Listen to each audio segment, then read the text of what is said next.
Second and third, 2 down. Tying run at the plate for the Padres. And a 1-1 to Fernando. It's a 3-run home run! What is up, y'all? Back with another episode. It's been a minute. Coast to Coast podcast. I mean, today we're talking MLB. We don't talk a lot of MLB on this show. We got Liam rocking the Trae Young jersey, you know. But yeah, MLB is like right in the middle of the season. Approaching the trade deadline. A lot of storylines heating up, and we're here to talk about the MVP race. So, how are you feeling today, Liam? Feeling well. I mean, honestly, in terms of baseball, we just had the All-Star lineups announced. Nothing really too surprising. I can kind of name those off right now. So, let me pull it up. Like I said, pretty straightforward in terms of all the lineups and stuff. But obviously, we got the main guys like Tatis, but we'll go through for first baseman for the NL. We got Freddie Freeman. No surprise, one of the best first basemen in the National League. But surprised, though, that Max Muncy is not the guy there due to the fact that he's been having a fantastic season. We got Adam Frazier, second baseman for the Pirates. Shortstops, Fernando Tatis Jr. Third baseman's Nolan Arenado. Catchers, Buster Posey in his bounce-back season. Outfield, we got Ronald Acuna Jr., and then at the left and right for the outfield, we have two guys from Cincinnati Reds, which we'll be talking about later today. Nick Castellanos and Jesse Winker. For the American League, we got first baseman Vladimir Guerrero Jr., second baseman Marcus Semien, shortstop Xander Bogaerts, third baseman Rafael Devers, Salvador Perez at catcher. Outfield, we got Mike Trout, Aaron Judge, and Teoscar Hernandez. And of DH, we also have the man himself, Shohei Ohtani. But like Jose said, well, I'll hand it off back to him. We're going to be talking about MVP discussion. Yeah, I mean, in the American League, it's pretty much a two-horse race. We obviously know who those guys are, but I just wanted to shout out real quick a guy that's definitely not going to win MVP, but I just want to give him some recognition because man's playing his heart out. Playing center field all year, has not made a single error. Aaron Judge out there, the 6'7", 280 center fielder for the New York Yankees. Well, actually not anymore because they just traded for Tim LeCastro. But yeah, he's batting 285 with 18 homers and a 2.6 WAR. Yeah, on a bad Yankees team that gets rocked, but it is what it is. Aaron Judge still having a great season. Exactly. I mean, a guy that we know can go off. I mean, come on. The potential showed it. We saw in his true rookie season, him and Bellinger going toe for toe for each other. 52 home runs, 114 RBIs. Just a fantastic season for him. And he's hitting a career best 285 career average by 1 point. Not like you said, probably not going to win the award, but especially with the two top guys in there just being so dominant this year. But I mean, if one of them slips up or something like that, he's a guy who could take the reins with no surprise. Yeah. But yeah, moving on to the top two guys. I think we've got our top two guys flipped. Yep. Order. So I want to hear your case for why you've got your guy number one. Yeah. So I got Vladdy. I mean, this man's been fantastic this year. A guy who I talked about when we posted about him on our Instagram, a guy who could honestly win the Triple Crown this year. Currently, right now in the MLB, he leads in RBIs, he leads in OBP, he leads in OPS, he leads in total bases. He also leads AL in on-base plus slugging adjusted. He's also second in WAR with a 4.2. This guy's just been absolutely hitting nukes. I mean, he just lost the home run title to Ohtani just a couple in his last week because, everything's constantly changing in the MLB, especially at this time of the year. There's people flip-flopping who's having the leads in RBIs, average, so on and so forth. But, Vladdy's hitting 330 plus average as well. I see no reason as to why he can't continue this. He's got great teammates as well, that are going to get him runs as well. Obviously, we talked about it, Marcus Semien, but another guy's been under the radar, Bo Bichette. Teoscar Hernandez. We just saw George Springer coming back from injury. Obviously hasn't been fantastic hitting-wise in these games that he's been back, but, I mean, he's a guy who, won a World Series banging trash cans, but he's still a super solid player, super clutch performer. Obviously, it's a very, hard division to win, but I think if they can get themselves into a position, maybe where they are an AL like second wild card, I would say it's more impressive because, there's a team that coming they don't really have much of a pitching staff. I mean, Robbie Ray's their true ace, but not really a guy that's dominant. They would have loved to have Marcus Stroman on their team this year. But I mean, the Angels aren't really going to contend for much, unless they have a huge turnaround because their pitching staff is really just, their best pitcher is Shohei Ohtani, who we'll get into in a second. But I got to go with Vladdy. I think he's hitting at an absolutely historic pace. And I don't know if Ohtani, Ohtani's average isn't anything to go crazy about either. So I got to rock with Vladdy right now, and that's who I'm sticking with. Yeah. I mean, I can definitely see the case. He's definitely the fan favorite. I feel like I saw a stat that was like he received the most All-Star votes of anyone at all, like across the league. The youngest person to lead in All-Star votes in MLB history. Yeah, that's insane. And he's like what, 23, 20, 24? Hold up, pulling it up. He is 20. Oh, he's 20? Yeah. No fucking way. Wait, no. Oh, no, sorry. No. He was drafted in 20. He's 22. My bad. I looked at the wrong date. He's 22. I was like, damn, dude, I'm about to be 20. What am I doing with my life? Your name ain't Vlad Guerrero Jr. You're not 6'2", 250 hitting dingers every other day. Yeah. Maybe every like 4 days, but not every other day. But yeah, I mean, he's still only 22. It's insane. It's great for the league, though. I mean, we've got the team of sons, of former MLB players' sons, obviously with Biggio, Guerrero. I think they might have another one, but that was not that good. A lot of young talent right now. Yeah. He's got an insane offensive statistical season so far. I don't see why he cannot continue it. I mean, he's been tearing up the best of the best pitching. And yeah, I mean, he's a great hitter. Not a great fielder. He doesn't field enough, though. That's the thing. It's too much of a small sample size. Actually, wait, no, hold on. We were just talking about this. Never mind. He's not a bad fielder at all. He's an average fielder at best. He fields at a 99.4 fielding percentage, which is 0.1 above the league average. He only has 3 errors, not like a guy. I mean, obviously we'll get into it. Tatis has like 17 or something like that. So, yeah. I mean, it's hard to make a lot of errors when you're playing first base, I feel like. It's not really an error-prone position. Yeah.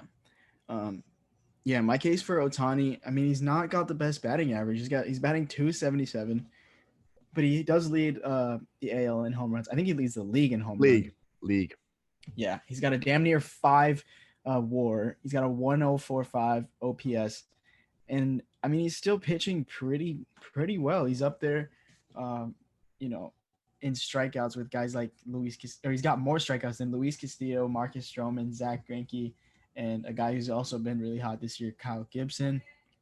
He's got a 1.2 WHIP. He's not the best pitcher. He's not the best hitter or fielder, but he's just the best player overall. I don't even know what to categorize him as. If we had he's the unicorn of the MLB basically. He is Luka Doncic. That's what he is. He's an international guy who stepped up into the stage, and he kind of does everything. Honestly, in basketball, there's really no comparison to a pitching and batting scenario, but, he's this guy, like you said, come overseas. Probably people aren't thinking the most highly of him, even though, he was an absolute killer out there. But I can understand where you're coming from. And he's also crazy to watch. I've been to an Angels game. I watched him hit a home run, so I can't be too mad. He's so fun to watch. Watch pitch, watch hit, just watch do anything. It's insane. He's not even that big, and he's just got insane pop. His exit velocities, I think he leads the league in average exit velocity off the bat. It's insane. The other day he hit one 112 off the bat or something stupid like that. But yeah, I mean, Ohtani, I think just the two-way value that he provides for this team, especially since this is a team that has struggled to find an ace for the longest time. I mean, last year their ace was Dylan Bundy. And before that, we've had guys like Tyler Skaggs, rest in peace. Other guys that are just average, would be like a 4 starter on other teams, and he's their 1 starter. So, I mean, Ohtani, I just think he's the most valuable player especially to this team. I think he embodies the award perfectly. But yeah. I can see. Well, hold up. I mean, yeah, it just hurts that they are the 4th best team in their division. While actually, never mind. I mean, the Blue Jays are the 2nd best. I mean, 3rd best, but the whole different thing. I think that division's a lot harder in the East than it is in the West, despite both divisions having 2 very top-heavy teams in them, with the Athletics and the Astros both being on fire recently, and then the Rays and the Red Sox both having good seasons. Yeah. But moving on to the NL, really only a 1-horse race at this point. I mean, a guy that's having an insane season, unlike anything we've ever seen, Jacob deGrom. He's got a sub-1 ERA. He has right now, as the day of recording is, well, it's July 1st. He has a 0.69 ERA, 4.7, and a 0.5 WHIP. Yeah, that's crazy. That's like unheard of. No, what's unheard of is his ERA adjusted, or ERA plus, what it's called. Yeah. 554, and like the next closest is like 300. That's ridiculous. But yeah, he's actually got a decent record this year. I mean, he's at 7-2 for his terrible run support. Yeah, considering it's the Mets.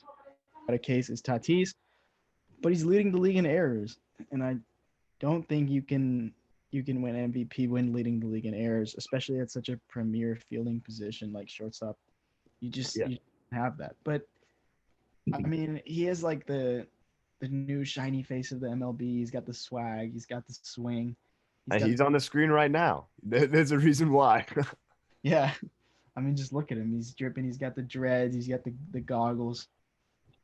But 17 errors is not MVP level play. So yeah, I got that up and we'll have a case. But like we can still highlight his stats a little bit. I mean, he's leading the NL in home runs. He's got a 1,092 OPS and a 4.5 WAR, batting 300. Still a great season. I think you also got to, going back to deGrom, the thing that's been the craziest that I've been seeing so much in the media is that he's throwing his fastball now at a ridiculous rate. I think he leads the MLB by a far margin, like 60-plus margin by like 100-mile-an-hour fastballs thrown. I think Jose's looking that up right now, but I'll just keep going on. I mean, he's allowed 30 hits. He's had 6 earned runs, and he's had 6 RBIs as a batter. Yeah. Yeah. That's just stupid. 6 RBIs is like pretty good for a pitcher, considering how much he starts games. But have you seen that graphic? I was trying so hard to find it before this. It was like pitches thrown over 100 miles an hour, like total. And it was like deGrom was at like 100, and then the next guy was at like 40 something. deGrom has thrown 121. Yeah. And I can tell you that is a long shot above the next person. Oh, yeah. I don't know who's next. So, and he uses his 4-seam fastball at a 63.4% usage, which is insane that he's doing it at this level. Yeah. His fastball is his best pitch. And the thing is, the other day, I think he had an entire, I don't know if it was a game or an inning, where he had no pitches under 90 miles an hour. And he was not just throwing fastballs. This dude was throwing 90-mile-an-hour changeups, 95-mile-an-hour sliders. Like, there's nothing you can do against that. Okay, so we're gonna go back here. So deGrom has thrown 121 pitches over 10 miles an hour. This article as of June 10th. So might be a little dated, but still. What do you think the second place person has thrown the most? What's the second most? I don't know, like 45 maybe. 10. Wait, repeat that? 121 pitches thrown over 100 miles an hour is deGrom. The second is Rays starter Shane McClanahan with 10. 10. Way. 10? He is, yeah. total, like in the season thrown. 10. That means he is 12 times more. God, that's just ridiculous. And he's clean. Like throughout this whole like sticky situation stuff, he's been clean. He got and was still throwing gas. And do you remember what position he was drafted as? No, what was he A drafted? shortstop. A shortstop. In the 9th round. Damn. Yeah, just a different breed, like different animal. It just sucks that he's on the Mets because I feel like no one's gonna remember deGrom. Like casuals will not remember deGrom. Yeah, he's not like out here winning World Series or anything. Yeah. Was he? He was on the team when they made it though, right? In 2015. Yeah, he was on the team. He was an All-Star that year. It was the second season in the league. Yeah, that was like the Bartolo Colon Mets. That was the weirdest World Series. I barely remember that. I'm like, the Royals are back in this versus the Mets? Yeah, it was like the weirdest matchup of all time. It was right after the Royals just got like whooped by the Giants. I really liked that Royals team too. Oh yeah, there was a lot of. Wait, who was the guy that died for the Jordan Ventura or something like that? Yeah, rest in peace. Through heat, bro, absolute heat. A really fun team. Alex Gordon, Eric Hosmer. Definitely guys on there that I'm forgetting. Salvador Addis was still there. James Shields, I think, was the starting guy. Lorenzo Cain was their center fielder. Oh, yeah. I think like Alcides Escobar might have been their starting shortstop. I don't know. I don't think Whit Merrifield was there yet. No, Whit Merrifield was there yet. No. I'm just gonna look up. All right, but I mean, while Jose's looking that up, we'll move on. I think there's some other guys that deserve notice in the NL or guys that could really make a run for it. And we talked about it earlier in the All-Star talking, but Nick Castellanos and Jesse Winker are having fantastic seasons. In terms of Castellanos, he leads the MLB in hits, doubles, and average. He also leads the NL in total bases. An absolute monster. Again, he kind of lives in the sad reality that he plays in Cincinnati, a team that really doesn't have much pitching to go. So, there's people like deGrom who don't have run support, which is obviously what he's known for, on like MLB Twitter and everything like that. But then there's guys like Castellanos and Winker that just don't have pitching support. Guys like Luis Castillo, who really should be playing up to like an ace level, aren't really, the guys that they need out there. Not really a strong bullpen as well. They need DeSclafani back, bro. Exactly. Shout out, bro.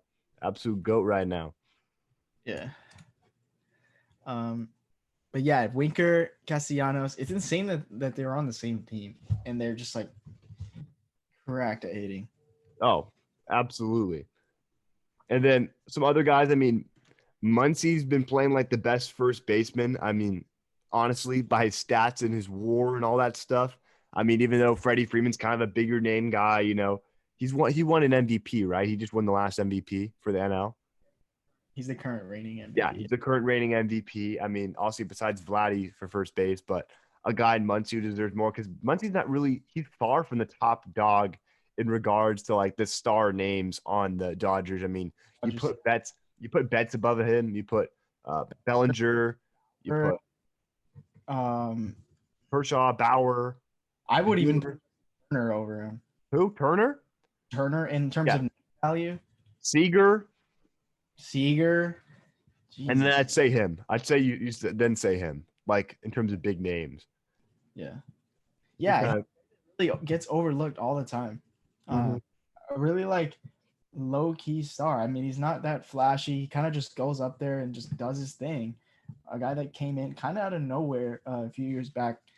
Kind of bounced around the league for a little bit for the beginning of his career, but got to the Dodgers, found some stability, and has really turned himself into a great player and a really valuable like all around guy for them. And a guy who, as of recording, who's been on a super hot streak is basically Joey Gallo, version 2. Kyle Schwarber has been having a fantastic season. I think he's been I know he's been on a ridiculous home run rate. I don't know what it is, but it's like he's been hitting a home run like every game. He's at 25 home runs, 53 RBIs, and a 249 average, which is the Joey Gallo in him. Also, Joey Gallo's been on fire recently. I think he's got 7 home runs in 5 games, but some guys hitting some nukes this year, by the way, which is, but also, what? Speaking of Joey Gallo, he's Mhm. due for a contract soon, and I don't know if the Rangers are going to want to pay that man. So Yankees, get on the phone. Because they can buy anyone. We could see him get traded at the deadline, or get extended for like a massive deal. But I don't think the Rangers are really in the position to make that move, considering they have no type of pieces to like compete at all. I mean, the Rangers are in spot for the 4th pick in the MLB draft for next season. So, I mean, they're going to be sellers at the deadline. Obviously, they got to keep Garcia. He's been a young guy who's been playing well for them. Who's the like? Nick Solak has been really good for them this year at second base. Kiner Falefa moved. Yeah, that's who I was thinking of. Yeah. I don't know what happened to Ronnie Guzman. Does he still play for them? He does. No. Yeah, Kyle Gibson's been good. I think that's what you said. Yeah. Oh, yeah. No, you said Solak. Kyle Gibson's been good. But no, yeah. I mean, a super interesting team. I know. Well, yeah, David Dahl's a young guy. He's been injured for them. But kind of a mess of a team, to say the least, out there. I mean, they haven't really been good since, 2010 when they played the Giants in the World Series. Yeah. Like Shin-Chu Chu was their best player, or one of their best guys. Yeah.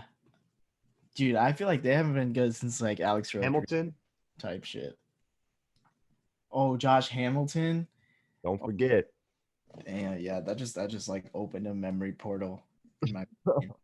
I remember ripping homers on this one video game called The Bigs with Josh Hamilton, just ripping lefty bombs all up short porch. Oh, yeah, I mean, Joey Gallo, a lefty bat, an insane like power guy, great arm. Put him in right field, slot him at DH. Short porch homers all fucking day, baby. Like breaking home run records. Him, Stanton, Judge. Nasty. yeah, but another guy that I just wish was up there in the top of the NL because he's one of the most hyped up young players for a reason is Juan Soto. Like, I want to see. Has he been battling with injuries this year? No, I think he's just been kind of like. Yeah, I got his stats right here. He's got a 280 batting average, a 400 on base percentage, a 441 slugging, 9 home runs, 36 RBIs. I mean, nothing to go crazy for. I mean, he's had he leads the MLB in grounded double plays. I mean, that's the only stat he leads in right now. So, I mean, had a fantastic season in the shortened 2021 season, was 5th in MVP voting with a 351 average, 490 on base. He led the league in on base percentage, slugging, OPS, and OPS plus, and intentional bases on balls, intentional walks. Yeah. I mean, I don't really know why he's not getting that much recognition. He's having kind of like a baseline statistical season. Mm-hmm. I think he'll end around like the same mark that he had a couple years ago, where he was batting like 285 with like 30 homers. And then a guy who's really kind of fallen off statistically for the path he was going on is Jose Ramirez. Because when I went to the Indians versus the Angels game, like him and Ohtani were like 1 and 2 in home runs in the league. And like he's kind of like fallen off ever since then. Let me just verify the Indians.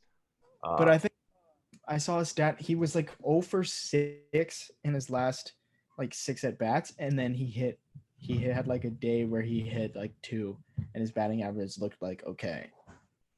Yeah, so he's batting 265 with 18 home runs and 50 RBIs. Yeah.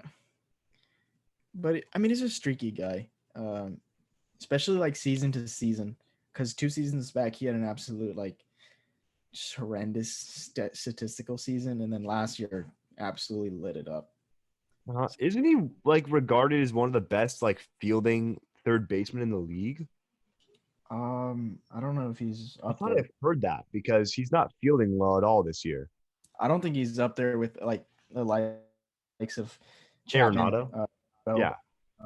Yeah. I wouldn't put him up there, but he's not bad. But no, all right. So I think something we gotta do to end this, like, who are some guys like looking at the odds list and all that stuff? Who are some guys you think can make a real jump up there? Like maybe not contend for a top spot, but maybe contend for like a top like 5, top 8 position. Yeah. In the AL, Matt Olson is currently 7, 6. Hold on.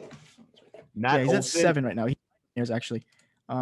He's having a great year. I think he could definitely jump up into like top 4 territory, especially with Mike if Mike Trout stays hurt.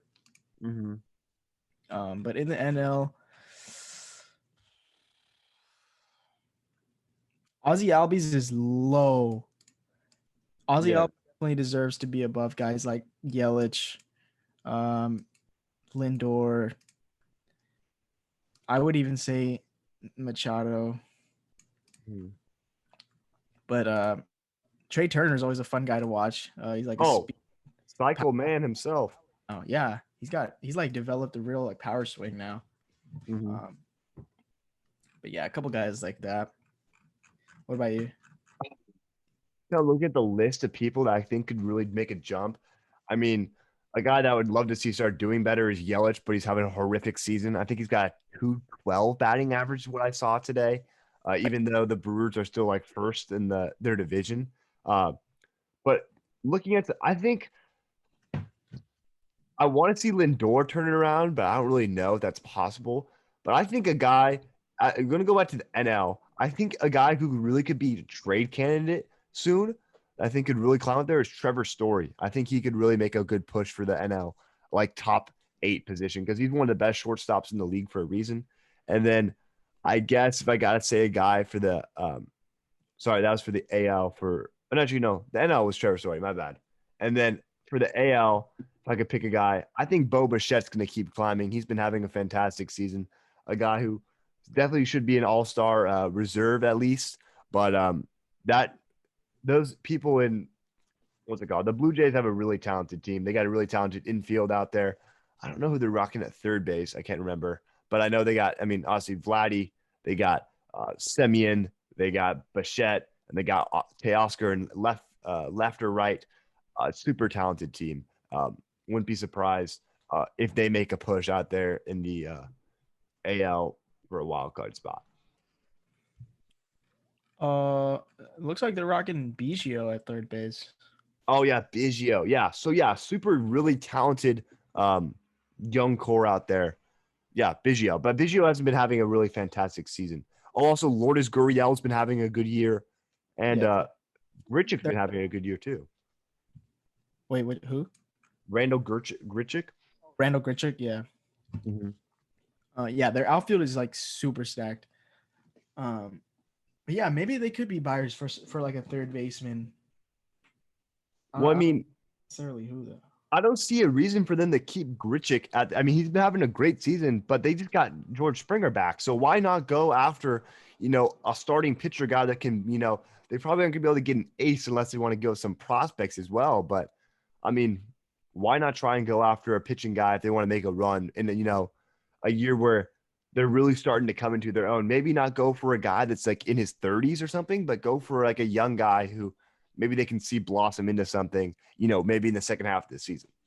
They could get Luis Castillo for cheap, a guy that we've seen perform at the highest level, been an all-star, just having a down year, but I think he could turn it around.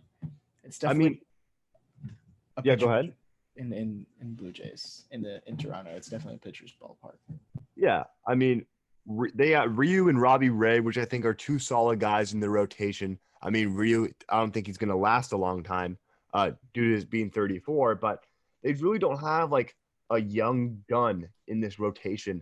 Anthony Kay, He's 26, but I mean, he's not really having a fantastic season. I mean, who knows if he can blossom into anything, but really hasn't shown any much promise in his first 65 innings in the MLB. But they got to get a young guy to fit the timeline of the team. Yeah. They've got a young guy coming up. Throws gas. He's really good on MLB the Show. Forgot his name. What is his name?